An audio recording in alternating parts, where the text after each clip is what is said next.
our teachers implemented the strategies. So, and then a teacher tweeted, wouldn't it be great if we had a district-wide reading of it? And then I said yes. So I brought together a small group of people, including trustees Alas and Khan, and a few teachers and parents to brainstorm the idea. So we are just at the beginning stages, but I'm just very thankful for big ideas and people willing to make it happen. Tomorrow, the CCEE, which we learned about at the last meeting, will be getting feedback from Black parents recruited in just a few days with the valuable help of Black Educators Association, as well as some teachers and principals. And the reason is at the last meeting I asked, when they presented, I asked how much they heard from Black parents, because especially given since we are in this whole situation based on how the district is performing with Black students, and they hadn't, and said they would love the help. So my appreciation to all who've helped to pull together this group to ensure that voices aren't left out of the feedback. Last week, I was also warmly welcomed at the Meadow Homes Elementary parent meeting. I was very thankful to hear from those parents about their concerns around reopening, and I shared them with Dr. Clark, and it was really good to hear from parents in the community.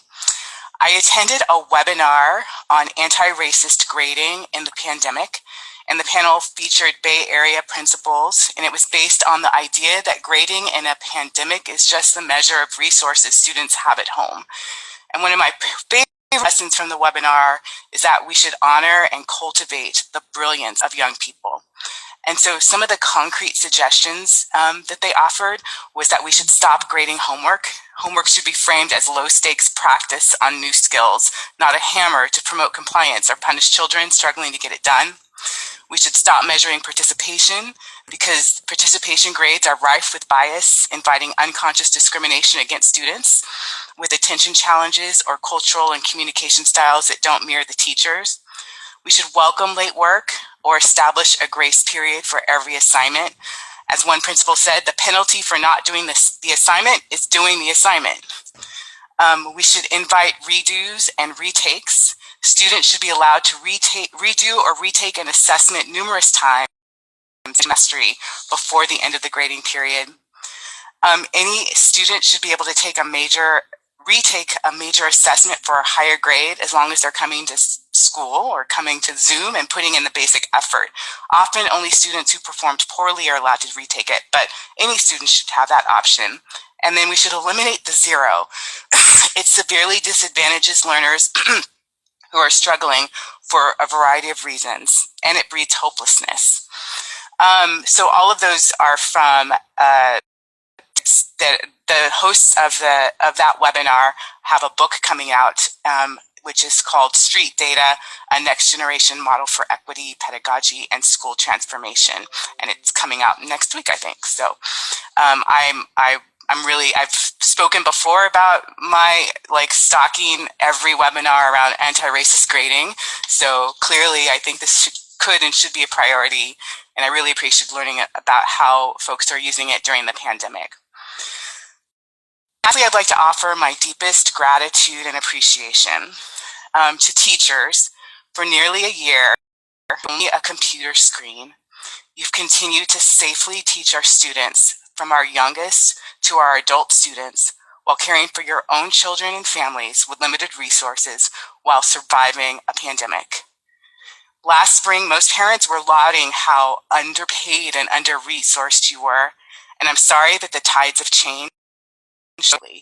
Thank you so much. To librarians and counselors, you've done the same. You've kept our students reading, imagining, exploring, and dreaming, and I appreciate you. I'm on site from day one. You became IT experts, logistic experts, hand out materials, keep the workspaces clean and safe, provide security, and are preparing us for a safe return. You rock. Food and nutrition staff, you've made sure our students don't go home. You've provided relief to so many families and children, and transportation staff have gotten meals out into the neighborhoods. From the bottom of my heart, thank you. Everyone in every other part of our district who has kept us going without a playbook. My goodness, thank you. District bargaining teams and media bargaining teams. Two things I know to be true. Everyone around that bargaining table is there to do what is best for students. And second, I don't envy your jobs one bit. So thank you, thank you, thank you. My fellow trustees, each of you demonstrates so clearly to me your commitment to our students, our district, and the promise of public education. It is such an honor to serve with you. Dr. Clark, your calm and grace, your urgency to do what is right and best for students, you're keeping top of mind those families who are struggling.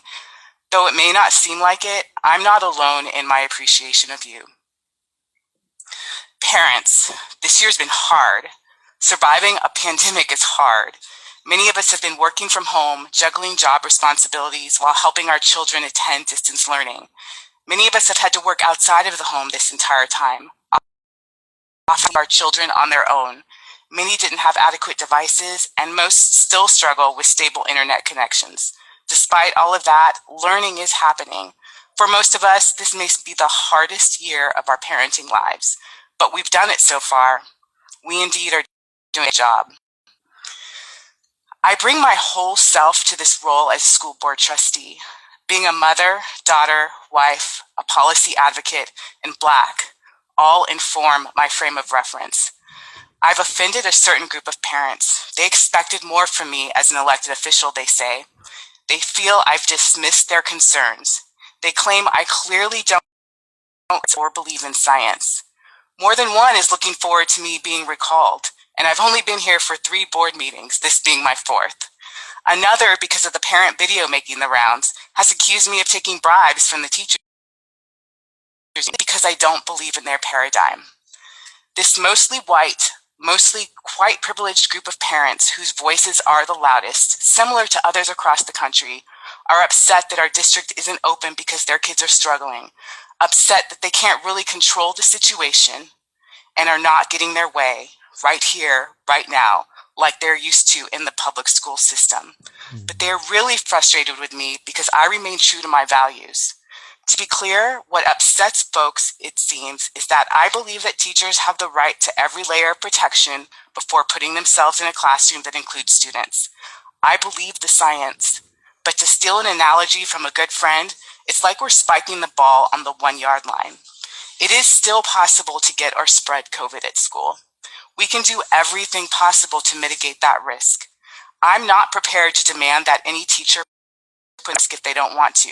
Many are willing, many are not. And last summer, we had no reason to believe that vaccines were even a possibility this school year. But here we are on the 1-yard line. I believe I have a moral obligation not to lose one life in our district due to a COVID infection in someone that didn't want to take the risk to begin with. I make no apologies at all. But let me provide even more clarification. This is my guiding value. This isn't even on the bargaining table. It's just what helps me make the decisions I'm asked to make.